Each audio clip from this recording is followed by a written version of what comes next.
혼잣말 에세이. 새해 복 많이 받으세요. 윤호입니다. 오늘은 나의 아버지에 대해 이야기하려고 합니다. 아버지가 작년 10월 20일 하늘나라로 가셨습니다. 오늘 1월 즐거워야 할 설날인데요. 오늘 처음으로 아버지 없이 어머니와 단 둘이서 설날 제사상 앞에서 마음이 참 아려아려웠습니다. 참 낯선 풍경도 있었습니다. 항상 할아버지, 할머니, 밥그릇과 국그릇이 있었는데 이제는 3개가 되었습니다. 할아버지, 할머니, 아버지. 저희 집에는 제삿날 늘 사라다가 올라갑니다. 할머니 살아 생전에 사라다를 좋아하셨기 때문입니다. 작년에 추석 때쯤 아버지가 그 사라다를 드시며 할머니 생각에 눈물을 흘리시는 것을 보았습니다. 오늘은 제가 그 전들과 산적과 갈비와 코다리와 맛스러운 음식이 많았는데도 사라다를 전혀 먹지 않았던 제가 오늘은 사라다를 다 먹었습니다. 아버지 생각이 나더라고요. 어머니는 그래도 아버지 없이 하는 첫 설날인데 제사상 제대로 치러하지 않겠냐며 어제 하루 왼종일 전을 부치시고 나물을 무치시고 갈비를 저어 놓으시고 산적을 데피셨습니다. 제사가 다 끝나자 어머니께서 축 눌러주셔서 졸린 눈을 한꺼풀 한꺼풀 비벼대시다가 결국 안방에 들어가셔서 지금 깊은 숙면을 취하고 계십니다. 아들인 저로서는 뭘 했겠습니까? 반찬 하나하나 다 정여 담아서 수북히 쌓인 설거지를 하고 이제서야 방송을 하게 되었습니다. 솔직히 고민을 참 많았습니다. 나의 아버지에 대한 이야기를 해도 되는 걸까? 아니면 나는 아버지에 대해서 얼마나 많이 알고 있었던 걸까? 라며요. 방송 하루하루 이야기한다면 1시간 1시간이 짧고 짧은 하얀 백지의 A4용지만한 분량이겠지만 제가 아는 제 관찰 시점으로 보았을 때 저희 아버지는 어떤 분이셨는지에 대해서 이야기하고요. 이번 편이 많이 너무 길어진다 싶으면 다음 편에는 아버지를 제가 9개월 동안 수발을 들어드리며 가시는 그 순간까지 함께 했었던 그 여정을 이야기하려고 합니다. 나의 아버지, 라자, 영자, 길자 쓰시는 나의 아버지. 아버지. 밑에 줄에 있는 것 마냥 진짜 그 말이 맞는 것 같아요. 영원할 줄 알았는데 그렇지 않았다. 저번 에세이 주제였는데 이 말을 지우기가 힘들게 되었더라고요. 나의 아버지.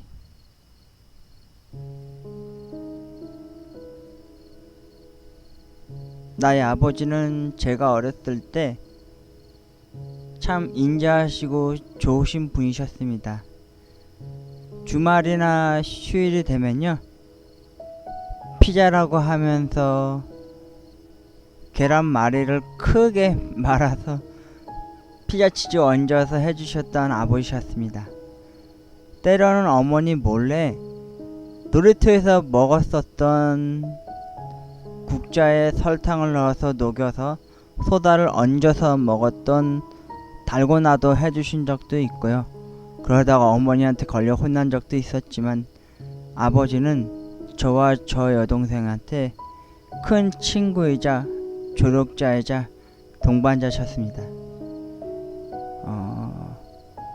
저희 아버지는 제가 중학교 시절이 될 때까지 원단 회사를 다니셨습니다. 해화동에 있었다가 또 어디로도 이동하고 그랬었는데요. 그때 해화동의 길거리는 차가 안 다니는 거리였습니다. 너무너무 신기했죠. 그때 그곳에서 KFC라는 데도 처음 가봐서 엄청나게 큰 닭다리에 그 코인슬로, 제 여동생은 치킨 매니아가 돼서 그거 엄청 빨아대면서 먹었던 적이 있었고, 저는 오히려 코인슬로가 너무너무 신세계였어요.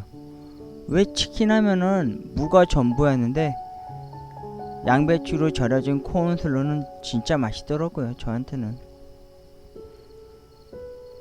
주말마다 아버지 회사인 원당 창고를 가서요, 아버지가 시켜주신 짜장면을 먹거나 그 마당 뜰에 나와서 높디 높이 올라서 있는 해바라기한테 물도 줘본 적도 있고요. 동생이랑 숨바꼭질을 하듯이 원단 이리저리 뛰어다니며 놀았던 기억도 있습니다. 심지어 거기서 처음으로 아버지가 끓여주신 신라면을 먹고 너무 매워서 죽을 뻔한 적도 있었죠. 그러다가 중2 때쯤 됐을까? 아버지가 같이 저랑 항상 같이 소풍을 가주셨습니다. 왜 초등학교 때는 관광버스 대절해서 많이들 소풍을 가곤 했었잖아요. 근데 중학교 때부터는 각자가 알아서 소풍 그곳으로 가야 하는 거였습니다. 근데 제가 솔직히 집을 거의 안 나오다시피 하던 아이였다 보니까 소심함도 있었지만 어디 멀리 차를 타고 나가본 적이 거의 없었기 때문에 아버지가 늘상 그렇게 같이 다녀주셨습니다. 심지어 그 벨 누르는 것도 언제 눌러야 될지도 모르는 어리석은 아이였죠. 그래서 중학교 때 아이들한테 놀림을 많이 받았습니다. 파파보이라고. 근데 저는 부끄럽게 생각하지 않았습니다. 왜 드라마 보면은 어머니가 남노한 옷차림에 장사치를 하고 있는 모습을 자식이 보고 있으면 부끄러움에 모른 척하고 가는 경우가 많다는 그런 영상을 많이 봤었는데, 저는 저희 아버지가 부끄럽지 않았습니다. 오히려 제가 차를 타고 어떻게 가야 되는지 잘 몰라서 기르는 아이가 되는 마냥 될 바에 아버지가 그렇게 저한테 큰 길잡이자 나침판이자 등대가 되셨었거든요. 고등학교 때였어요. 제가 성곡고등학교를 다니게 되었었는데 여기서 좀 멀죠. 차로 거의 막 1시간 반 정도 걸릴 때였는데, 어느 날 아버지가 출근을 하시는데 뭔가 이상한 거예요. 항상 저랑 같이 가시는 거예요. 저보다 일찍 회사를 가시는 분이셨는데, 그때가 IMF 때였을 거예요. 어머니가 나중에 가서 얘기를 해주시더라고요. 아버지 회사가 IMF 때문에 좀 안 좋게 돼서 회사를 나올 수밖에 없게 되었다고. 그때가 고등학교 2학년 때였나? 아버지 회사 친구분들이 한 2, 3개월에 한 번씩 저희 집에서 어, 침 먹게 하듯이 그걸 하셨었거든요. 어머니가 그 음식장만 하느라 얼마나 고생하셨는지 말도 못 하실 겁니다. 그때 저희 집은 아버지, 저, 여동생, 엄마, 고모, 고모네 누나, 고모네 형, 할머니 총 일곱 식구가 몇 식구지? 아버지, 나, 한 12식구? 이 정도 살 정도였을 겁니다. 참 많은 대가족이었죠. 나중에 어머니에 대한 썰도 풀겠지만 어머니도 좀 아버지에 대한 좀 한이 많이 맺으신 분이라 할머니 돌아가시고 나서 항상 제 앞에서 술을 드시며 한풀을 하셨던 분이라 이건 다음에 이야기를 하고요. 지금 아버지에 관한 이야기를 해야 될 시간이라 아버지에 대한 이야기를 하겠습니다. 아무튼 아버지가 IMF 때 직장을 잃고 집에 오래 있었습니다. 그러던 어느 날이었습니다. 고등학교 졸업하고 이제 디자인 학원 다니고 한 1년 6개월 후에 이제 영장이 나온 겁니다. 그때 제 나이가 18살에서 19살 넘어갈 때였는데 6월 말 22일날 이때 영장이 나왔었습니다. 그때 한창 TV MBC에서 왕초라는 드라마를 할 때였고요. 근데 아버지가 그날 누구네 상갓집을 가야 한다고 하는 거였습니다. 근데 왠지 기분이 석연치 않은 겁니다. 그때 당시에도 아버지가 되게 건강한 분이신 줄 알았는데 어느 날 집으로 갑자기 긴급 통화가 온 겁니다. 그 어머니가 받고 너무 놀라셔서 저한테 이야기를 해준 겁니다. 그때 당시 제가 군대 가기 한 일주일 전이었는데 아는 그 디자인 학원 누나랑 같이 밥을 먹고 집에 좀 늦게 들어온 시간대였는데 어머니가 허겁지겁 막 병원을 가야 한다고 하면서 일단 넌 집 보고 있으라고 하면서 가시는 겁니다. 무슨 일인가 했다가 나중에 알고 봤더니 아버지가 그 혈압약을 드시는 분이셨는데 좀 괜찮아지는 것 같다 싶으시다면서 혈압약을 한동안 안 드셨답니다. 근데 그리고 한 보름 있다가 그 상가집 가는 그날 그 버스 정거장에서 풍이 맞으신 겁니다. 풍을 혈압이 이제 크게 터지면서 그래서 왼쪽 팔, 다리, 눈은 이제 실명하기 시작한 겁니다. 그래서 제가 군대 가기 전까지 군대를 솔직히 좀 미뤄가지고 아버지랑 같이 그 고려대학병원 그 혈압 그 치료차 이제 다니기 시작했던 겁니다. 근데 그때 눈 쪽으로도 안과도 가고 그랬어야 되는데 그렇게까지 생각을 할 나이가 아니었다 보니까 그러다가 이제 군대를 갔었는데 군대 가서도 이제 지금 군대 썰은 나중에 좀 많이 하겠지만 군대에서 부모님한테 편지 쓰는 시간도 있었습니다. 제가 아버지한테 편지를 쓴 적이 있었습니다. 참 낯설더라고요. 왜 아들들은 어머니고 딸들은 아빠라고 하지 않습니까? 근데 아들로서 아버지한테 너무 살갑지 못했던 겁니다. 아들로서요. 같이 밥 먹지도 못해봤었고 아버지에 대한 그 소중함을 잘 몰랐던 제가 군대에서는 막 존칭 써가면서 막 편지를 썼던 거였습니다. 나중에 아버지가 편지를 답장을 해주신 적도 있으셨는데 참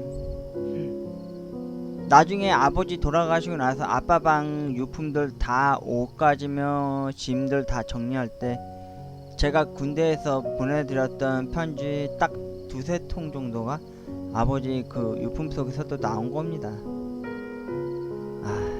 참 말 못했죠. 뭐 잘 마음이 좀 먹먹했죠 그때. 아무튼 휴가 나오고 제대하고 나왔을 때 아버지는 이제 걷기 시작했고 약간의 다리가 절룩거림이 있었지만 걷긴 걸으셨는데 왼쪽 한쪽 눈이 완전히 이제 실명이 되다 보니까 반대편 오른쪽에 이제 무리가 너무 왼쪽에 눈을 봐야 되는 것까지 같이 이제 신경을 더 쓰면서 이제 앞을 보시다 보니까 많이 그쪽도 시력도 떨어지고 있는 상황이었습니다. 그래서 안과 병원도 다니고요. 아버지 하면은 언제부턴가 좀 친해지기 시작했던 계기가 언제였냐면은 제가 군대 갔다 오고 나서도 제가 7년 동안 백수 생활을 했다고 했지 않습니까? 그때 아버지랑 저랑 같이 집에 있었거든요. 그 어머니 입장으로는 막 공장 다니면서도 막 얼마나 보기 안 좋았겠습니까? 삼시세끼 다 처먹으면서 놀고만 있으니까요. 보기 안 좋았겠죠. 그러다가 아버지가 그래도 가족이니까 어떻게든 굶어 죽이면 안 된다는 책임감 하에 인력사무소라는 데를 가셔서요. 경비를 하기 시작했어요. 한 달에 얼마씩 막 떼이면서까지 엄청 많이 떼가더라고요. 그 사람들이 나중에는 처음에는 어디 좋은 데로 갔어요. 아버지께서요. 그리고 저도 그 와중에 이제 편의점 알바를 같이 동시다발로 시작하게 됐고요. 그때 강남 쪽에서 건물에서 일을 하고 집에 오시면은 온 몸에서 그 매연 냄새가 이렇게 배에서 온 거예요. 저는 그 냄새 싫다고 막 코 막고 막 꿍시렁꿍시렁 대섰죠. 참 아들로서 참 너무 나쁜 녀석이었죠 뭐. 그러다가 아버지가 또 실직을 당하시고 다른 곳 어디 그 레고 회사였어요. 레고 그 회사에서 이제 경비로 들어가는데 경비 같은 직급이 한 좀 토박이가 거기 있었나봐요. 근데 그분이 아버지를 너무 머슴 부리듯이 하는 것 같더라고요. 어느 날 아버지가 MP3를 하나 갖고 와가지고 이거 AS를 받으러 가야 되는데 윤아 네가 가주면 안 되겠냐고 그러더라고요. 그래서 아니 아버지 그거 어디서 나셨냐고. 아버지 거세요? 그러니까 아니 자기 아는 같은 일하는 사람이 고쳐달라면서 자기한테 줬다는 겁니다. 와 너무 어이가 없어서 아니 이걸 왜 아버지가 고치러 가냐고. 그 사람이 고쳐야지. 그러면서 아버지한테 막 타박을 했던 적이 있었습니다. 아버지한테 그런 것도 모르고 그냥 아버지 혼자 어떻게 쓸쓸히 가셔서 고쳐다 갖다 주셨는지 뭐랬는지 모르겠는데 아무튼 그 사람이 저희 아버지한테 너무 많이 부려먹듯이 일을 했던 것 같습니다. 말로는 뭐 소장이라 그러는데 소장급은 아닌 것 같은데 좀 오래 일하다 보니까 그냥 자기가 좀 윗사람 대접을 받고 싶었는지 아버지한테 막대했던 것 같습니다. 한 번은 아버지가 일한다는 그 레고 그쪽으로 간 적이 있었는데 아버지가 경비를 일하시는 그 그 근무 환경이 너무 마음이 아프더라고요. 아들로서 너무 좀 무능했던 제 자신이 너무 화가 나고 너무 짜증나고 너무 죄스러웠습니다. 근데 아니나 다를까 아버지가 비가 엄청 많이 내리는 어느 여름날에 그곳에서 나올 수밖에 없던 상황이 되었습니다. 그 사람은 그대로 일하고 아버지만 잘린 겁니다. 왜 잘렸는지 아십니까?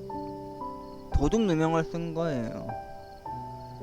그 사람이 맡겼다는 무슨 열쇠를 아버지가 계속 갖고 있다 해서 그래서 뭐 물건이 없어졌는데 그게 뭐 아버지 탓으로 이렇게 돌려지는 바람에 좀 억울한 누명을 쓰고 아버지가 웬만한 거 다 물어주고 나오게 됐다고 하더라고요. 나쁜 놈의 새끼 때문에 제가 나중에 그 사람 찾아가서 좀 어떻게 막 해코지 좀 하려고 했다가 아휴 진짜 그럴 용기도 없고 또 아버지한테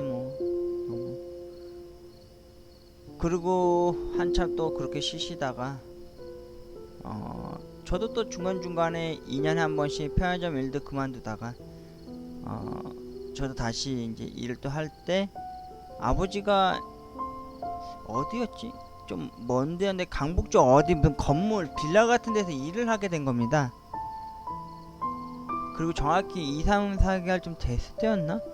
어느 날 아버지가 한쪽 얼굴이 눈이 막 퉁퉁 부어있고 입술 막 다 터져서 온 겁니다. 얼굴도 막 멍이 심하게 나고. 근데 아버지 말로는 뭐 계단에서 내려오다가 뭐 이렇게 넘어져서 그랬다는데 제가 봤을 땐 좀 그런 느낌이 아니었어요. 그리고 어느 날부터인가 아버지가 막 의기소침해 있고 막 그만둘까 막 이런 고민을 많이 하고 있는 겁니다.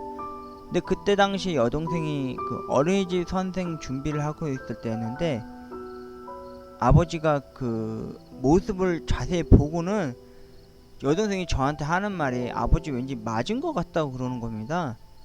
근데 2, 3일 있다가 아버지가 그 일하는 맞은편 그 병원에서 치료받았다는 데서 뭐 결과 나온 데에서 막 와달라 해서 제가 아버지랑 그 아버지 일하는 곳 가까운 그 병원을 갔었습니다.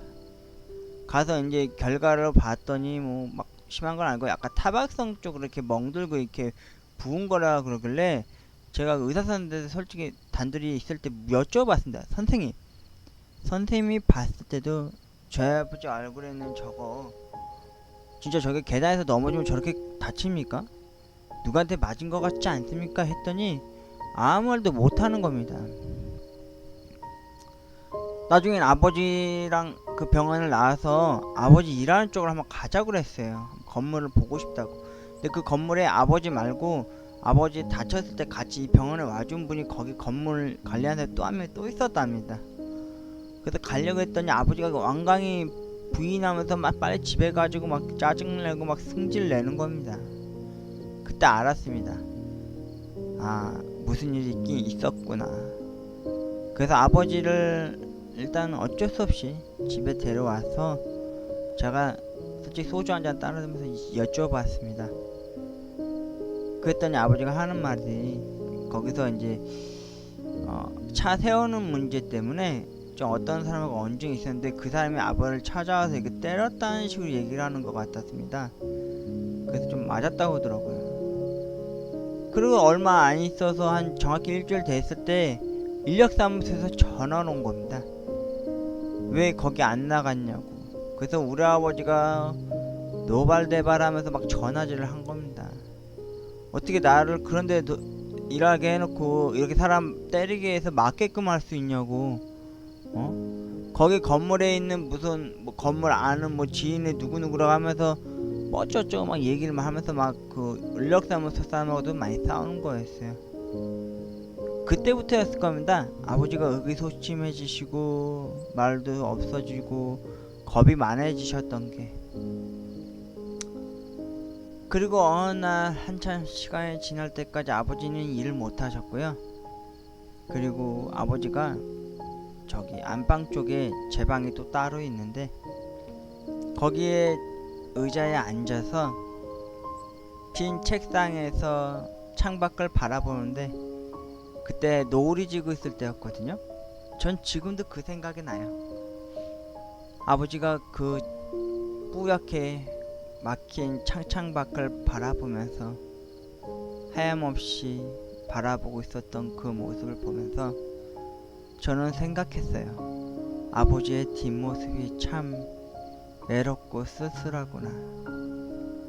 내가 어렸을 땐 아버지는 참 신과 같은 높디 높은 산과 같은 그런 분이셨는데 어느새 머리도 힐끗힐끗 없으시고 많이 늙으셨구나 하는걸요. 어렸을 때 중학교 1학년과 2학년 때까지 아버지가 항상 동네 목욕탕을 가서 때를 빡빡 밀어주시고 비누칠을 해주시고 그리고 집에 오는 길에 짜장면을 먹으면서 왔던 적이 있었습니다. 그랬던 아버지셨는데 많이 늙으셨더라고요. 그리고 그해 12월 초쯤이었나? 한창 사람들이 막년에다 송년회다 술들을 많이 음주하고 그럴 때였는데요. 그때 당시에 어느 한 소주 회사에서 유자 맛이 나는 소주가 나올 때였어요. 그리고 또 다른 회사에서 한 네다섯 가지 맛의 소주가 나올 때였는데, 아버지와 함께 일주일 동안 그 소주를 맛별로 어렵게 구해갖고 와가지고 항상 한 잔씩 먹었어요. 그리고 나서 아니나 다를까 제가 그때 처음으로 통풍도 걸렸었고, 그리고 참 많이 아버지하고 이야기도 많이 할 수 있었고, 제가 돈 걱정하고 있고 또 기초생활수급 신청할 때 엉엉 울던 제 앞에서 저를 다독여 주시고, 제가 로또를 하러 갔다 오거나 그러면 아버지는 덩달아 힘이 돼주고자 해서 같이 로또를 해주시고 저에게 응원을 해주시던 분이셨습니다. 그때 아버지가 기초생활수급 대상 노인연금 대상자였어요. 그래도 아들한테 그렇게 챙겨주시더라고요. 그리고 어느 날 여동생이 시집살이를 너무 심하게 했을 때 막 이혼까지 말라고 그럴 때였거든요. 걔가 O형의 저랑 정반대 남자 성격의 털털한 아이였는데, 결혼하고 시집살이를 하니까 너무 힘들어 하더라고요. 심지어 쌍둥이 조카들을 낳았을 때도 참 과간이었습니다. 이거는 제가 따로 녹음한 것도 있어서요. 제가 그때 시집살이에 대한 안 좋은 그거에 대한 것도 그때 다음에 썰을 풀 거고요.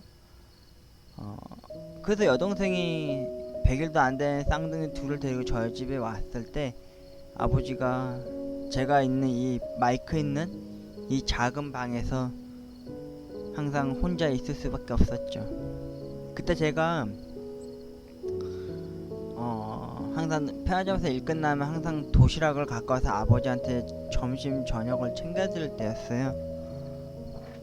또 이 방에는 또 TV가 없어서 제가 갤럭시 탭 10.1 DMB 되는 걸 구하려고 했는데 잘 안 구해질 때였거든요. 뭐 중간에 사기도 당했고 나중에 사기꾼도 잡기도 했지만 그 얘기도 다음에 얘기할게요. 아무튼 아버지가 이 방에 되게 오래 있어서요. 여동생이 1년 6개월 동안 여기 있다가 겨우 집 근처 가까운 곳으로 방을 구해서 나갈 때였어요. 그때 아버지가 건강 상태가 많이 안 좋아졌다는 걸 알게 되었죠. 너무 여동생과 쌍둥이 조카들 어머니와 제가 그쪽 한쪽으로만 쏠려서 그걸 뭐라 하지? 많이 그쪽으로 마음을 기울이다 보니까 아버지한테 너무 소홀해질 수밖에 없게 됐더라고요. 근데 어느 날 여동생도 이제 방을 구해서 나갔고, 어머니가 12시에 여동생을 보러 가면은 항상 저녁 7시쯤 집에 오시고 그러셨는데, 어느 날인가 아버지가 거동을 잘 못하시는 거예요. 어질어질 하시고 오줌 잘 안 나오셔서 혈압약 드실 때 그 남자 전립선이라 그러죠. 그 약도 이제 드시고 계셨었는데, 어느 날 아버지가 병원을 갔다가 이제 병원에서 거동이 너무 못해서 병원에서 전화가 온 거예요. 모셔가셔야 될 것 같다고. 그래서 제가 한급히 가봤더니 걷질 못하시더라고요. 근데 나중에 병원에서 저한테 하는 말이, 아버지께서 그 혈압약을 지으러 오실 때마다 점점 이렇게 몸이 점점 말라가고 왜소해지시고 빈혈기가 안 잡힌다. 그러니까 큰 병원 가서 다시 피 검사를 하시고 정확하게 알아보시고 그거에 맞게 빈혈을 잡을 수 있게 영양제라든지 뭘 맞으셔서 오셔야 될 것 같다고 그러더라고요. 자기들이 여기 동네 병원이기 때문에 해줄 게 없다고 그러더라고요.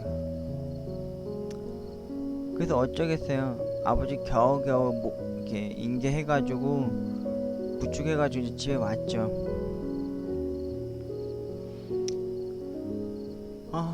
그리고 그 다음날 동네 성북중앙의원이라는 곳을 갔어요. 이제 피 검사하고 이제 대수롭지 않게 그냥 뭐 비타민 뭐 좀 더 비싼 거나 뭐 몇 개 더 맞으면 빈혈 좀 가시지 않을까 싶어서요. 근데 성북중앙의원에서 황급히 저를 부르더라고요. 그 의사 선생님이 하는 말이 아버지 당장에 거기 근처 고대 병원에 응급실로 가셔야 된다고. 지금 피 검사를 해보니까 피 농도도 그렇고 너무 안 좋으시더라고. 아마 콩팥에 문제가 있으실 거라고, 빨리 가보시라고 막 그러더라고, 황급하게. 그래서 어떻게 해요? 당황스럽게도 제가 그때 폐하점 목금토 일을 할 때였는데, 그때가 화요일이었나 그랬을 거예요. 그래서 아버지를 모시고 택시를 타고 고려대 응급실이라고 또 따로 분류가 되어 있더라고요. 고려대학 병원이 있고 고려대학 병원 응급실하면 따로 응급실이 그 밑에 쪽에 또 하나 있는데, 갔는데 그 응급센터 입구 앞에서 안내하시는 남자분이 저한테 그러더라고요. 첫날 응급실 입원하시게 되면 7만원이 기본입니다, 이러는 거예요. 너무 놀랬죠. 그래도 어쩌겠어요, 아버지가 아프신데. 그래서 알겠다고 빨리 해달라고 했죠. 근데 거기서도 금방 끝날 줄 알았는데,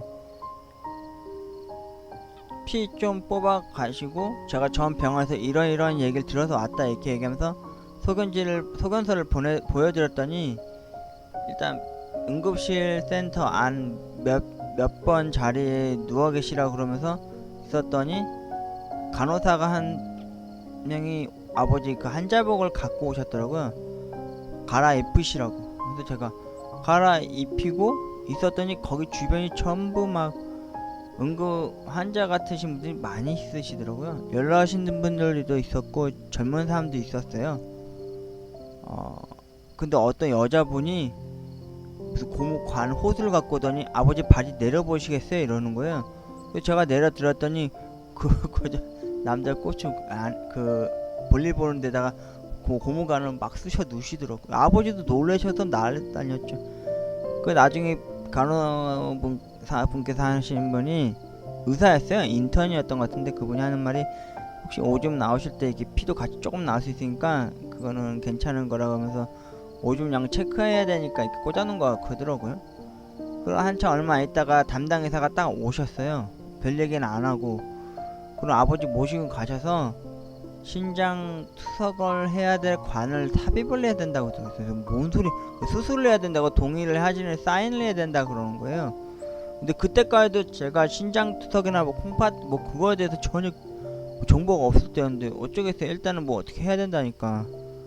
그래서 일단 태블릿 갖고 오셨길래 거기다 사인을 하고 전 기다리고 또 있었죠. 그 상황을 또 지켜봤죠. 근데 아니나 다를까 이제 가슴 여기 왼쪽에다가 이제 관을 달고 호스 2개가 빠져 있는 걸로 해서 이제 가슴 부착하고 오셨더라고요. 근데 그 담당 이제 저녁이 좀 넘어가니까 대부분 선생님들 다 나가고 인턴들 위주로만 있더라고요. 그때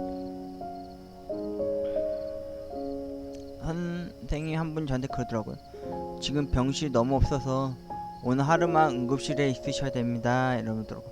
응급실에 있으니까 뭐 커튼도 철 수도 없고 위에 불도 못 끄고 막 밤을 새듯이 그렇게 있었던 거죠, 아버지 곁에서. 그게 1월 초쯤이었어요. 그리고 이제 중간에 이제 매제가 이제 칫솔, 치아, 뭐 양말 같은 거를 좀 갖고 왔고, 근데 저는 계속 병원에 있었죠. 시킨 대로. 돈은 나중에 마지막에 이제 퇴원할 때 이제 한 번에 계산해주면 되니까 걱정하려는 말을 하는데, 큰 병원이 좀 돈이 많이 깨지잖아요. 그때 좀 걱정이 많이 됐었죠. 그리고 있다가 중간중간에 이제 간호 선생이나 인턴분들이 아버지 오줌 양 체크하러 몇 분에 한 번 꼴리고 오시더라고요. 근데 그때 되게 무서운 걸 많이 봤어요. 그 응급센터라는 게 정신적으로 멘탈이 막 건강한 사람도 막 힘이 쫙 풀리고 아픈 만큼 이렇게 털리더라고요, 많이 멘탈이. 그게 무슨 뜻이냐면은 누구 말대로 뭐 오토바이 사서 사고 나서 갑자기 머리 깨져서 한다든지 피가 철철 나는 그 응급실 센터인 줄 알았는데 그 정도는 아니었지만, 제가 그 옆에서 저희 아버지 또래 한 아저씨 등치 좋으신 분을 봤는데 처음에 기침을 하면서 막 의식이 있는 상태로 있었거든요, 계속해서. 근데 옆에 앉아있던 분이 아들하고 그 부인 되는 분이었던 것 같은데, 담당 의사가 처음에 와서 물어보더라고요. 그러니까 감기인 줄 알고 왔다는 식으로 얘기를 하고는 일단 있는데, 그 의사 선생님 하는 말로는 뭐 알레르기성인 것 같다면서 알레르기 혹시 뭐 있냐고 그랬더니 아들이랑 다른 사람 전혀 없다고 얘기를 하는데, 그때 중간에 그 심장 멈춰가지고 그 심폐소생하는 것까지 옆에서 봤어요. CPR 하는 거. 그리고는 막 아들한테 또 뭐 사인을 받으면서 그런 얘기를 하더라고요. 목에다가 구멍을 내서 간을 삽입해야 된다고. 그때 너무 놀랬죠. 멀쩡하게 들어왔던 분이 한 몇 분 안 돼서 기침 막 하는데 그게 숨을 못 쉬게 할 정도가 될 줄 누가 알았겠어요. 그리고 옷 다 바뀌고 우리 아버지처럼 고추에다가 그 호소 간 꽂고 막, 아휴, 그걸 옆에서 바로 보고 있었어요. 커튼도 안 챈 상태에서. 그리고 그날 하루 딱 지나고 나니까 아버지는 계속 불안불안 하시면서 집에 언제 가냐고 계속 여쭤보시더라고요. 근데 연세 많으신 분들은 팔등에 그 심핏줄이나 뭐 그런 게 거의 없어요. 저희 아버지도 그게 없어서 하나 손등에다가 이제 혈관을 찾아서 이제 바늘을 꽂곤 했었는데, 그때도 그런 상황이었고요. 근데 아침에 더 충격적인 걸 봤어요. 그 옆에서 상태 많이 안 좋아지셨던 그분, 아침 되니까 아침에 처음 보는 남자분이 한 분이 있더라고요. 근데 아침 8시에서 9시 되니까 담당 의사가 교수도 같이 왔더라고요. 인턴들 여러 명 데리고요. 그러더라고요. 이 환자분 중환자실 쪽으로 가시거나 다른 병원으로 이렇게 이송을 해야 된다고. 그래서 그 관계적 관계가 어떻게 되냐고 다 물어보더라고요. 그래서 사회라고 그러더라고요, 그 사람이. 그러면 가족분들 빨리 다 오시라고 그러더라고요. 그런 건 심각한 거죠, 하잖아요.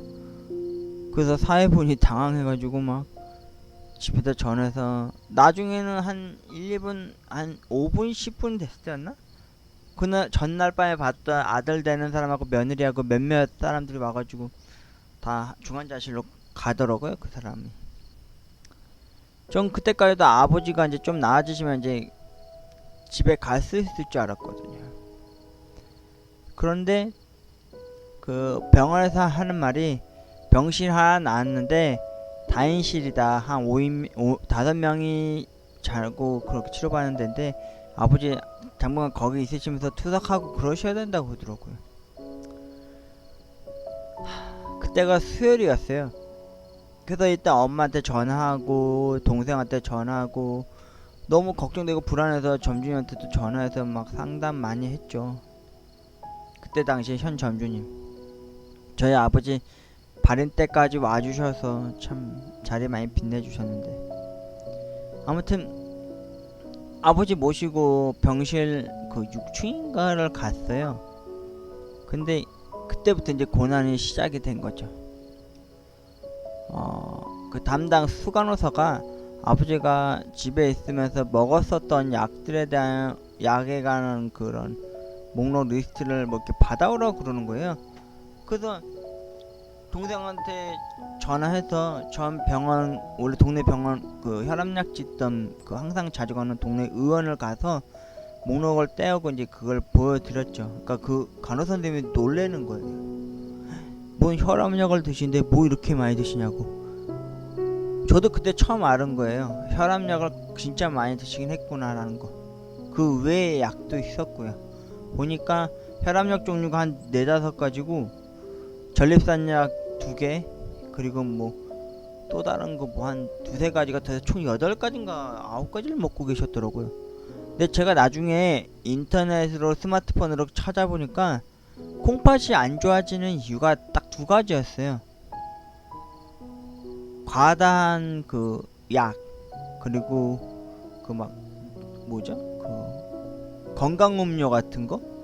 그 무슨 있잖아요. 뭐 액기스나 뭐 양파즙, 사과즙, 뭐 도라지즙 이런 거 그런 것도 많이 먹기 시작하면은 콩팥에 좀 많이 무리가 온다고 하더라고요. 콩팥 하는 게 사람이 먹고 나면 그 찌꺼기들을 이제 소변을 배출해야 되는데 콩팥이 이게 상태가 안 좋거나 아예 죽어버리면은 그 뭐지 소변으로 배출하는 그 여가지 효과를 잘 못한다고 그러더라고요. 그래서 대표적인 게 이제 신장투석이라는 것도 그때 우연찮게 보게 된 거죠. 너무 놀랬죠. 제가 아는 신장투석은 당뇨 환자들만 받는 건지 알았거든요. 아무튼 몇 번 받으면 나아지겠거니 했거든요. 근데 그 다음날이 목요일날 제가 일 나가는 날인데 아버지를 이제 병원을 봐야 되잖아요. 어머니가 오시게 하긴 좀 뭐했던 게 어머니가 그때 당시 두세 살밖에 안 된 쌍둥이애들을 혼자 봐야 되는 여동생 애들 보는 그런 시점이라서 제가 아버지를 곁에서 지켜줄 수밖에 없게 되었거든요. 그런데 거기서도 또 부조리를 봤어요. 아버지가 있는 그 창가 쪽에 있을 때 5명이 있었다 했잖아요. 그 옆에 새로 어떤 젊은 남자가 환자가 있었는데 그날 저녁에 어떤 의사가 점심 이후쯤이었나 와가지고 그 남자애한테 굽신굽신 대면서 아유 누구누구님 아드님이신데 제가 아랫거 봐드리기 위해서 전에 원래 그 수술해야 될 환자가 있었는데 그분을 캔슬하고 아드님 먼저 치료하게 해서 빨리 건강 모습으로 돌려보내주게 하겠다고 하면서 웃으면서 그런 얘기를 버젓이 하고 있는 거예요. 솔직히 저는 진짜 정의로웠다면은 커튼 제치고 나가서라도 막 한 소리 하고 싶을 정도였거든요. 누가 먼저 치료하고 누가 나중에 치료하는 게 어디 있습니까? 그게 인맥이건 돈이건 간에 자주지하면 안 된다고 생각했거든요. 그리고 아니나 다를까 아버지가 아침 목요일 됐을 때 CT를 찍으러 갔어요. 또 피를 뽑고요. 아버지가 피를 뽑을 때마다 너무 싫어하시더라고요. 그 바늘이란 게 참 무서운 거잖아요. 저도 지금도 가끔 독감 예방 주사를 맞거나 뭐 통풍 때문에 진통제 주사를 또 맞으러 갈 때도 저도 무섭거든요. 그런데 그런 걸 또 피를 뽑는다고 생각해보세요. 특히 또 밥 먹을 때 자꾸 오시더라고요. 그래서 아버지가 많이 힘들어 했었거든요. 짜증도 나고 되게 예민해지셨고요. 자꾸 집에 가시자 그러고. 그리고 처음으로 투석을 하러 갔어요. 그 투석하는 걸 봤는데 너무 신기했어요. 그 가슴에 패드를 떼고 그 밖으로 삐져나온 관을 호스를 2개를 연결해서 기계를 통해서 피를 이렇게 여가 필터기에 번갈아 가면서 이렇게 하는 거였거든요. 그 나중에서 이제 그걸 좀 차근차근히 알게 됐는데 콩팥이 상하면은 많이 망가지고 그러면은 여가지 장치 효과를 잘 못하니까 피가 맑아지질 않는다고 하더라고요. 오히려 독소가 돼서 소변이 그게 그 찌꺼기가 맴돌게 되니까 그 혈관이 녹기도 한다고 그러더라고요. 그래서 그 투석이라는 걸 하면은 피가 나가는 피가 여가지에 걸러져서 찌꺼기가 웬만큼 걸러져서 이제 몸으로 다시 돌아오는 걸 전체적인 피를 순환해서 해야 되는 거예요. 그걸 총 4시간을 하더라고요. 그 와중에 여동생이 중간중간에 쌍둥이 중 한 명이 자꾸 꼬추를 만져가지고 굶어가지고 큰 병원에 왔을 때도 할아버지인 아빠를 보러 온 적도 있었고요. 그러다가 한 2-3일쯤 됐을까? 근데 그 전에 이제 점주한테 미리 전화를 해드렸죠. 양해를 해주시더라고요. 배려도 해주셔서 실수가 있었는데 일요일이 좀 문제였어요. 그때 그 병원에서 아버지를 투석하기 좋게 그 밑에 층으로 내려주셨어요. 3층인가? 또 3층 쪽에 VIP실과 저희 일반 병동이 있었는데 저희 아버지가 일반 병동에 있었거든요. 그때도 4인실이었는데 거기 있는 분들도 다 중증 환자들도 많고 낯선 환경이었죠. 심지어 저희 아버지 옆에 쪽은 제가 누워서 자는 그 보호자 쪽에서는요, 침대가 맨날 들컹들컹 내고 숨도 막 가끔씩 막 떨어지는 분이 중증 환자분도 계셨지만 그분은 가족들이 아니라 그 무슨 조선족 어떤 남자분이 그 요양사처럼 와 계시더라고요. 솔직히 거기 있는 사람들하고 인사도 잘 트고 지내질 못했어요. 항상 커튼을 치고 있었고, 근데 아버지가 식사를 잘 못하시는 거예요. 그래서 제가 항상 밥 다 먹어야지만 집에 갈 수 있다고 하면 독촉을 했는데 거기서조차도 밥을 안 드시더라고요. 그리고 항상 투석 하기 전에 거기서 딱 2번을 받았어요. 근데 그때 의사 선생님이 따로 절도 그 교수님 보기 얼굴 보기가 힘들더라고요. 그래도 교수님이 한두 번 왔을 때 제가 얘기를 했죠. 어떻게 해야 되냐. 그때 의사 선생님이 저한테 하는 말이, 아버지가 콩팥이 다른 사람에 비해서 한 30%는 살아있으니까 그 투석만 잘 하시면 그래도 좀 연명하면 사실 수 있으실 거라고 그러더라고요. 그래서 일단 월요일까지 좀 더 지켜보다가 퇴원까지 할 수 있게끔 제가 조치하겠다 그러더라고요. 근데 지금은 아직은 안 된다고 그러더라고요. 많이 지금 빈혈도 아직도 못 잡고 있고 피도 아직 많이 맑은 상태가 아니니까 좋으면은 월요일이고 늦으면 이번 주까지 또 있어야 된다는 식으로 얘기를 하더라고요. 근데 솔직히 저는 고민 걱정이 너무 많았어요. 이번 주에도 일을 안 나가면은 일을 그만둬야 될 상황이 된 거잖아요. 더 이상 민폐도 폐도 끼치면 안 되는 상황이고, 어머니가 오라고 해도 와주지도 않을 것 같고 말이죠. 그러다가 아버지 식사 다 하시면 저는 밑에 층 CU에 가가지고 도시락을 먹었어요. 근데 중간중간에 자꾸 탈이 나고 복통이 난 거예요. 아유, 설사약도 못 구하고 막 엄청 고생 많이 했었죠. 그리고 태어날 시기가 되기 전쯤에 그날이 수요일 마지막 밤이었어요. 그날 처음으로 기도를 했어요. 근데 그거 아세요? 신기하게도 병원에서는 기도빨이 진짜 잘 들더라고요. 기도를 했죠. 아, 제발 태어나게 해주십시오. 아버지 건강하게 해주세요. 라고요. 저 안 잘리고 계속 편의점 일할 수 있게 해주세요. 라고요. 근데 정말 다음날 라잉글씨 환자 보호자분 태안 수석 밟으시면 됩니다. 오전에 그런 말을 들은 거예요. 목요일날. 너무 뛸 듯이 기뻤죠. 아, 기도가 병원에서 해서 그런가 엄청 잘 됐는데, 제가 집에서 하루 왼종일 뭐 이웃 창가에 비치는 붉은 네온사인의 십자가를 보고 기도를 해도 생전 한 번 안 들어주시던 거 이상하게 들어주시니까 너무 신기한 거예요.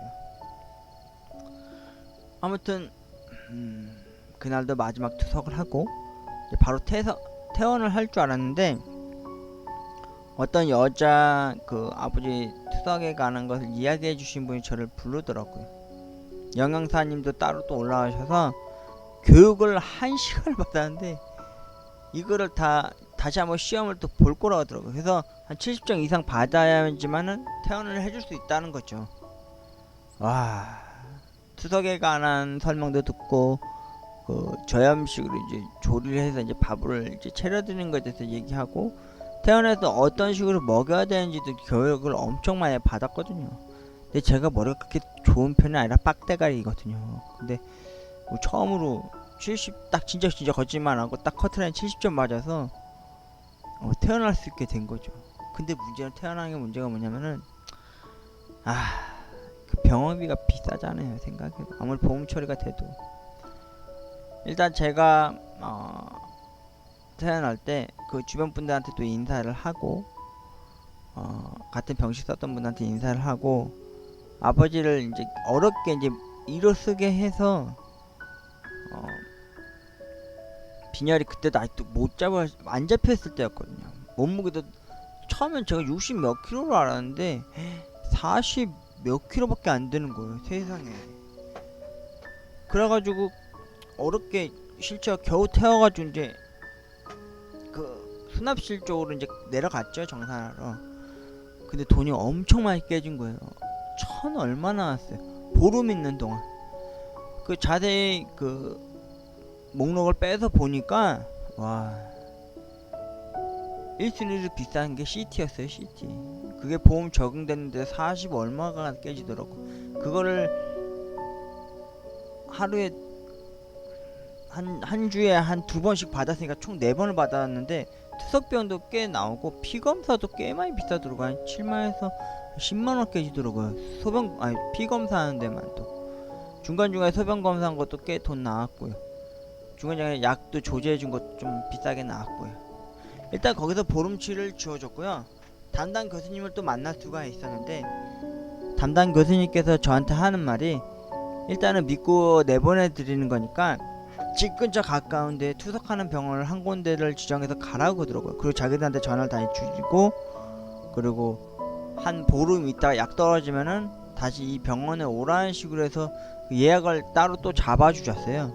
그리고 산정특례라는 걸 원래 해주기로 했었는데, 아버지가 그게 나쁜 편도 아니라 투석도 2번만 하면 되는 거라 완치 될 거라 생각을 하고 일단 내보내준다고 그러더라고요. 근데 만약에 다시 왔을 때 검사를 했는데 다시 투석을 계속 받아야 되는 상황이면은 그때는 이제 산정특례를 해준다고 그러더라고요. 근데 만약에 태어날 때 산정특례가 됐으면은 저희가 병원비를 좀 많이 절감이 됐을 텐데, 아쉽게도 그냥 천 몇백만원 주고 이제 퇴원을 했죠. 집에 와서 이제 그때부터 제가 아버지한테 간병을 하기 시작했어요. 한마디로 수발을 들었죠. 그때가 1월 말 끝나갈 때쯤이었는데, 처음으로 제가 한 게 식판을 사왔어요. 군대에서 쓰는 철로 된 식판, 그리고 통조림 과일캔. 신장 투석을 하면서 안 좋아하신 분들은 생과일이나 생야채들은 못 드신다고 하더라고요. 그래서 후르츠 칵테일 그 캔 통조림은 항상 사왔죠, 제가. 그리고 저염식으로 무조건 쌀밥을 먹어야 하고, 제가 교육받은 게 그거였어요. 여러분, 무조건 짜게 드시면 안 됩니다. 저희 아버지는 이북 도민분이셔서요, 전 종류나 아니면은 간장을 항상 끼고 사셨거든요. 어렸을 땐 간장하고 버터를 많이 드시곤 하셨던 분이셨는데, 그게 건강에 많이 안 좋았었던 거죠.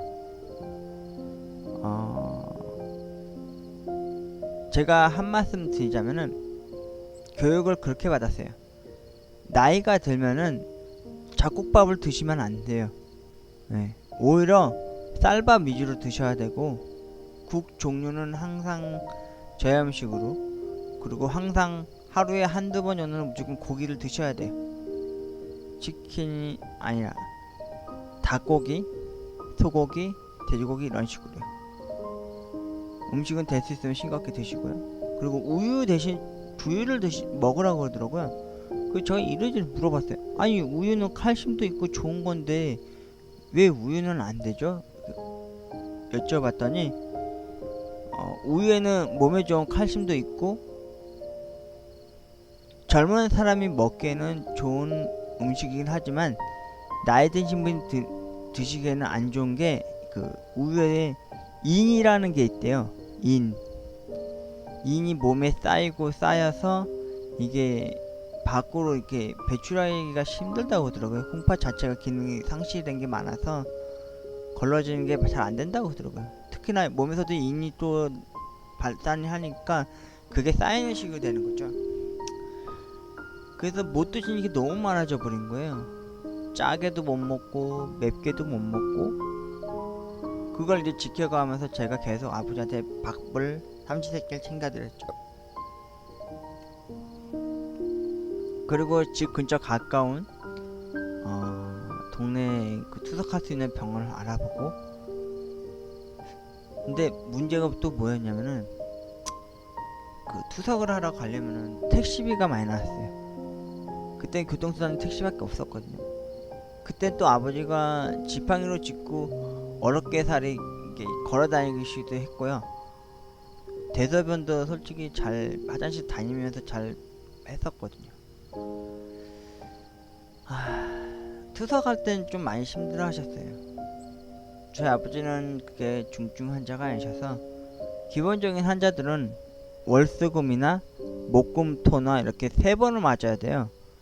근데 저희 아버지는 2번만 맞아도 되는 거여서 이게 심각한 편은 아니었거든요. 근데 문제는 뭐였냐면은 가슴에 있는 이 관을 팔로 이제 인공 혈관을 넣어가지고 호수 관을 넣어가지고 거기다가 이제 투석을 해야 되는 상황이 된 거예요. 왜냐면은 여름 되면은 이제 본격적으로 거기가 이제 많이 아무리 소독을 잘한다 해서 땀이라든지 뭐든지 해가지고 간염이 많이 된다고 그러더라고요. 그래서 한 보름 있다가 약 5달쯤 됐을 때 고려대학병원을 갔어요. 다시 그 교수님을 만나서 이런 얘기를 했더니 그건 조금 있다가 나중에 자기가 아는 혈관 이식해주는 담당 교수님을 소개시켜주겠다 하더라고요. 그리고 그분께서 이제 얘기할 때 제가 그때 최근에도 제가 기초생활수급 안 됐다고 했잖아요. 그거에 대해서 좀 얘기를 했어요. 왜냐면 산정특례가 안 돼서 동네에서 그 투석 한 번 하는데 7만 얼마가 나와서 저한테는 감당하기 힘들어서 아버지 치료하기 힘들다 했더니 그 교수님은 신장 투석하기 편하게 환자 보호자한테 부담이 안 가게끔 그 산정특례를 이제 보험회사에다 이제 올려서 이 사람은 이제 평생 이제 투석을 해야 된다 하는 형식으로 이제 공문을 올려주셔서 산정특례에 적용을 받았던 거죠. 지난번에 얘기했듯이 기초생활수급 대상 안 되게끔 했던 그 동사무소의 그 나쁜 처사 때문에 저는 너무 많이 힘들어서 우울했었거든요. 근데 그때 처음으로 김명규 교수라는 그 신장내과 의사선생님 교수님께 몇 번이고 인사하고 또 인사드렸습니다. 그 배려심이 너무 좋았거든요. 친절했고요. 일단 돈 걱정은 좀 안 하게 될 수도 있었거든요. 그것 때문에. 아무튼 아버지를 다시 모시고 집에 와서 어머니한테 이 기쁜 소식을 말씀드렸죠. 산정특례를 받으니까 한 번 투석 받는데 7만 얼마 하는 게 2만 얼마밖에 안 되는 거예요. 그 중간중간에 영양제를 포함해서 맞는다 해도 3만 원이 안 됐고요. 그 산정특례라는 게 참 좋은 거더라고요. 아무튼 아버지 투석하는 그 병원은 할머니나 아줌마 같으신 분들도 많았어요. 대부분들이 다 막 팔 한쪽이 울그락불그락해서 막 혈관 그게 막 부풀어오신 분들 많더라고요. 대부분들이 다 당뇨 환자분들이 많으시더라고요. 그런데 그분들은 살기 위해서 얼마나 노력을 하는지 막 점심시간에 식사를 막 시켜서 막 짜고 맵게 드신 분들이 많더라고요. 분명히 저염식으로 먹어야 되는데 왜 저렇게 드시고 계시지 할 정도였거든요. 그런데 아버지가 투석을 하실 때 많이 외로웠어요. 외로워 보이더라고요. 혼자 하는 싸움처럼 느껴질 만큼.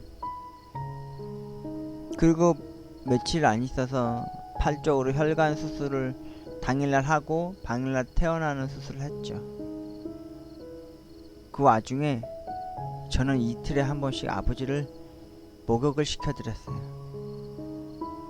세탁기를 붙잡게 하고 처음엔 머리를 감기고 그 다음에 온몸을 벗겨서 몸을 비누 거품을 칠해서 닦아드렸죠. 로션도 발라드리고요. 연세가 드시면 유분 성분이 없어서 피부가 건조해진 걸 알거든요.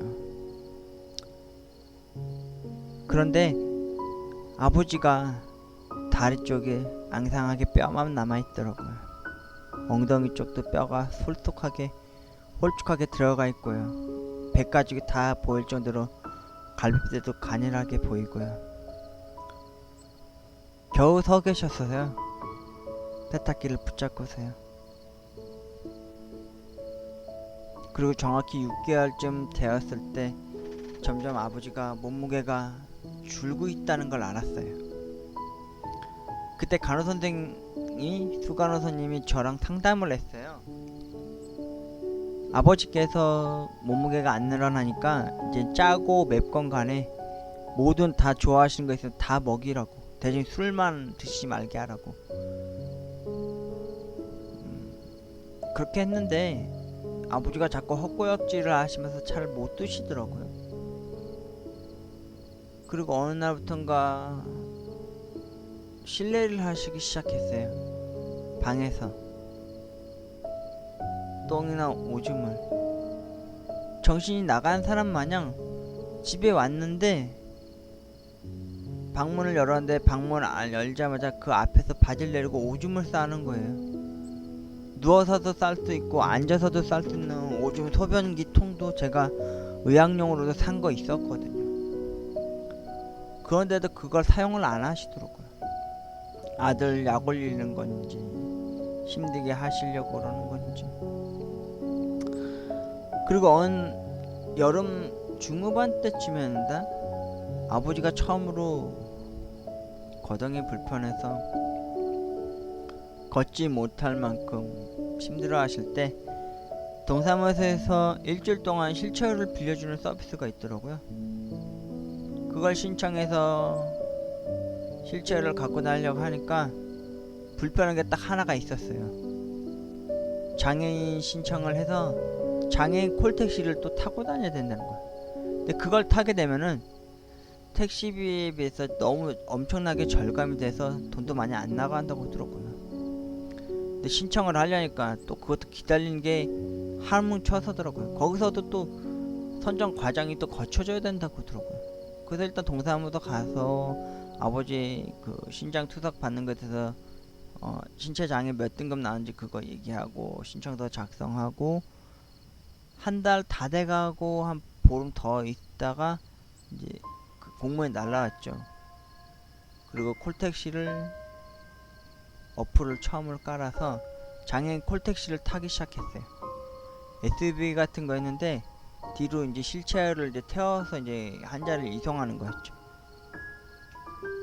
그리고 투석을 할 때마다 비타민을 꾸준하게 계속 받기 시작했어요. 거기서도 계속 그래요.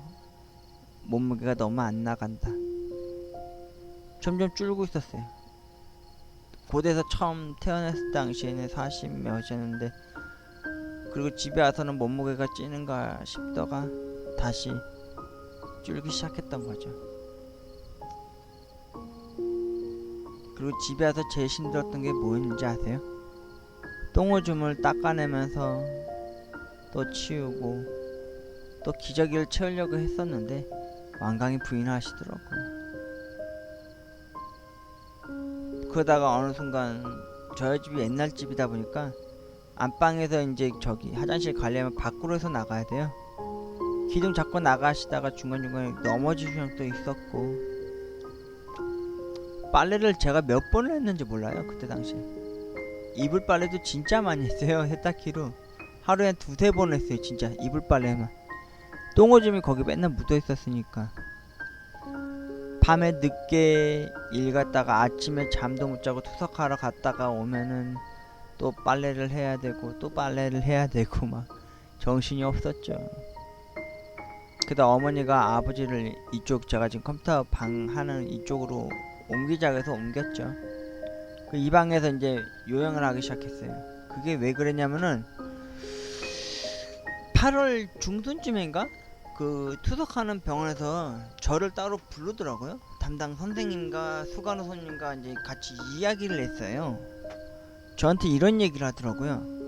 아버지가 살려는 의욕이 없으시다. 그리고 지금 상황이 점점 가면 갈수록 제가 보기에는 식습관도 지금 많이 떨어지셨고 아무리 그 선생님들 말대로 그 영양제를 매일같이 맞아도 마찬가지고 일단 그 선생님들께서 하는 말이 그때 당시에 휠체어 타고 다니실 때 그 6케어라고 하는 그 단백질 같은 그 두유 같은 캔 음료가 있어요. 그게 환자들을 위한 음료인데 밥 안 드시면은 그거만 한 캔씩만 하루 3번만 먹어도 이제 영양제가 이제 보충된다는 식으로 얘기를 많이 들어서, 그것도 여동생이 제가 너무 고생하고 아버지 혼자 병간호하니까 그걸 한 박스를 이제 시켜준 적도 있었습니다. 근데 그것도 반도 못 드셨어요. 먹다가 막 토하고 안 드시려고 하고 뭐 닝닝하니까.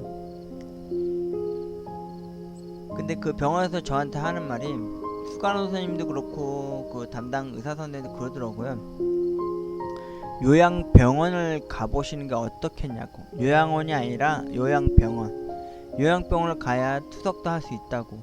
근데 자신들이 봤을 때 소견상 이런 말 하면 안 되지만 가망이 좀 없어 보인다고. 살려는 의지가 없는 걸 자기들이 몇 번 이야기도 해보고 막 말도 해보고 막 그래봐도 말씀도 잘 안 하시고 막 항상 한 곳만 바라보시거나 그러니까. 제가 아버지 투석할 때 항상 제가 집에 먼저 왔어요. 왜냐면은 그 4시간 동안 맞는 동안 제가 이제 집에 오거나 아니면 어머니한테 이제 여동생네 집 들렸다 와서 같이 애도 봐주고 한 적이 있다 보니까 제가 너무 힘들 때였거든요.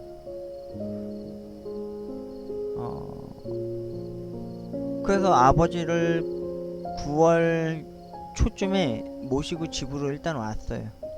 근데 그때 당시에 제가 휠체어가 일주일밖에 못 빌리잖아요, 동사무소에서. 그래서 근처 의약 품 파는데 어디 한 군데 가서 알아봤더니 휠체어가 너무 비싸던 거예요. 중국제만 해도 3-40만 원이고 한국산이 좀 뭐 미키코리아인가 해가지고 5-60만 원 달라는 거예요. 그때 여름 때 아버지 거동 못 하셔서 휠체어 갑자기 타게 되려고 했을 당시에요. 그래도 어떻게 해요? 그 홈쇼핑으로 해가지고 최대한 싸게 올라온 거 그 제품 회사로 겨우 샀죠. 그리고 아버지 이제 방에 이제 요양을 하셔야 되니까 이쪽 방에서 TV도 없으니까 제가 진짜 거짓말 안 하고요, 알아보고 여기저기 알아봐도 그 갤럭시 탭 10.1을 못 구했어요. 근데 용산 가니까 진짜 제대로 눈탱이 감고 뒤통수 맞고 해서 25만 원 주고 사왔어요. 그리고 여기 이제 요양할 때 아버지한테 그 태블릿으로 항상 TV 야구 채널이나 뭐 그런 쪽 틀어주시고 드리고 식판으로 항상 밥을 챙겨서 이쪽 방으로 왔었죠. 그리고 나서 이제 투석을 이제 중단을 한 거죠. 그리고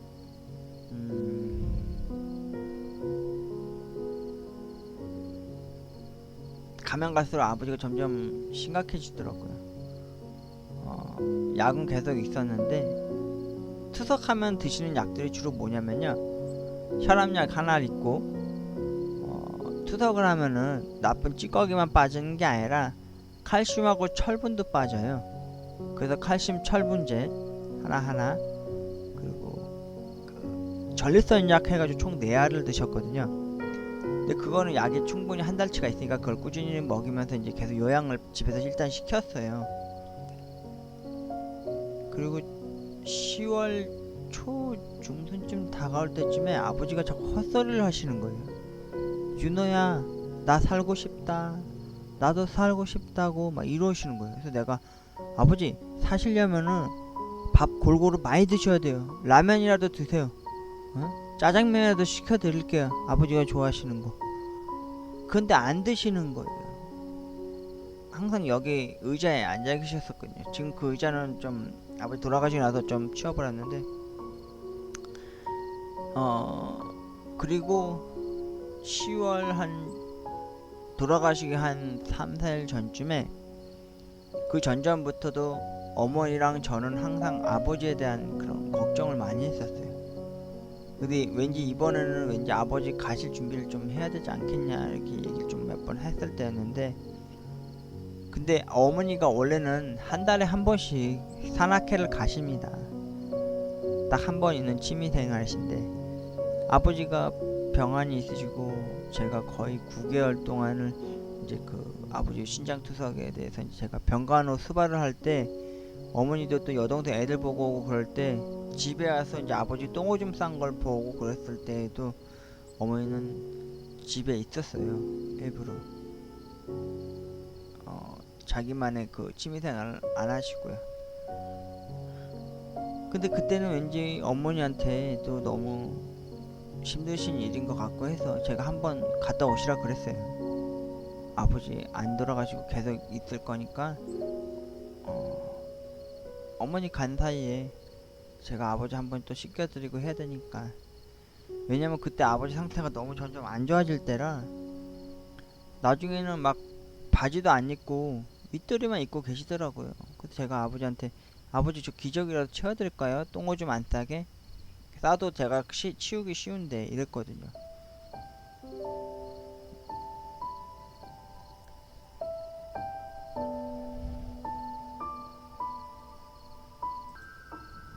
중간에 잠깐 방송이 끊겼습니다.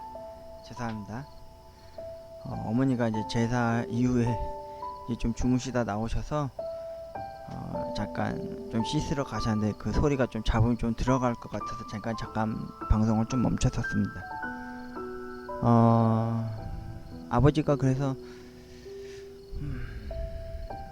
윗보리만 입고 계셔서 상황이었죠. 그리고 중간중간에 깡통 쓰레기통 같은 데다가 똥오줌이나 싸가지고 강한 곳에 모아놓고 있을 때 냄새가 많이 날 때였거든요. 아무튼 어머니한테 제가 집 잘 지키고 있을 테니까, 그리고 일 갔다 오고 나서 아버지 따뜻할 때쯤에 한번 깨끗이 또 한번 씻겨드리겠다고. 그리고는 어머니를 안심시켰죠. 그리고 그 중쯤에 아버지가 갑자기 머리랑 면도를 또 하고 싶다고 그러시더라고요. 그래서 일단 제가 씻겨드리고 아버지를 실체에 안치시켜주시고 지금 바로 옆에 옛날 오래된 남자들이 가는 그 아저씨들이 가는 그 동네 이발소가 하나 있습니다. 저도 초등학교 중학교 때까지 거기서 머리를 깎았던 것 같아요. 근데 그 이발소 가면 되게 신기한 게 면도를 하면은 얼굴에 뜨거운 타월을 올리고 난 후에 거품을 낸 손으로 눈썹을 제한 얼굴, 귀까지 다 거품을 묻힌 다음에 칼로 그 면도하는 걸 보고 너무 신기하게 봤거든요. 나중에 꼭 저기서 나도 한번 해야겠다 했었죠. 그리고 아버지를 실체를 태우고 어렵게 갔는데 그날 처음으로 아버지가 이발소 의자를 붙잡고서 앉으셔서 머리를 자르시고 면도를 했습니다. 그 왜 누가 그러잖아요. 사람이 죽기 전에 며칠 전부터 밥도 안 먹고 물도 안 먹고 갈 준비를 하신다고. 아마 저희 아버지도 아마 그러셨던 것 같아요. 그리고 머리카락을 자르시고 면도를 하시고, 그리고 아저씨께 제가 인사를 드리고 아버지께 휠체어를 끌고서 집으로 돌아왔죠. 그리고 어느 날 아니나 다를까 어머니가 그 산악회 갈 일이 생겼습니다. 어머니한테 조심히 잘 산악 올라가셨다 내려오시라 그러시고 말씀드리고 어머니를 보내드렸습니다. 저를 그러고 편의점 알바 일을 하러 갔고 아버지한테도 인사를 드리고. 근데 희한한 게 아버지 돌아가시기 한 일주일 전부터인가 저희 집 주변에서 까마귀가 막 울고 있는 겁니다. 옛날에 새소리도 가끔씩 나고 까치도 울기도 했었는데 까마귀는 생전 처음이었거든요. 그게 한 일주일인가 전부터 저희 주변에서 많이 울고 그러더라고요. 기분 나쁘게요. 아무튼 어머니는 산악회를 가셨고 아버지는 홀로 집에 계셨고 저는 일을 갔고 그 다음날 집에 왔는데 너무 추운 거예요. 그리고 아버지가 그날은 왠지 조용한 거예요. 그 전전날이나 전에도 아버지가 항상 제 이름을 부르시며 저를 찾으셨었죠. 윤호야, 윤호야. 저는 그 말에 대답을 잘 할 수 없었어요. 글쎄요, 겁이 나서 그런 것도 아니고, 그리고 실증 나고 피곤해서 그런 것도 아니고, 아버지께 한마디 한마디 말을 해주고 싶은데 그 따뜻한 말을 잘 할 수가 없었어요. 왜 아들과 아버지 사이는 되게 서먹서먹한 사이라고 그런다잖아요. 아무튼 그날 아침에 집에 왔는데 아버지가 이제 지치셔서 이제 잠이 들었나 싶었죠. 근데 그날 또 아침 또 추웠어요. 근데 그날 아침은 또 신기하게 또 까마귀가 또 울질 않더라고요. 근데 밤새 일하고 왔으니까 아침에 좀 피곤하잖아요, 저도. 그 좀 잠에 들었고 한 점심쯤 돼서 좀 해가 저희 집 쪽으로 이렇게 비춰질 때쯤이었어요. 좀 따뜻하더라고요. 그래서 화장실에 들어가서 큰 고무다라에 뜨거운 물을 받기 시작했어요. 식초도 한두 방울 넣고요. 땀 냄새라든지 똥 냄새라든지 소변 냄새 좀 없는 데는 좀 괜찮을 것 같아서요. 그리고 제 방문을 열었습니다. 그리고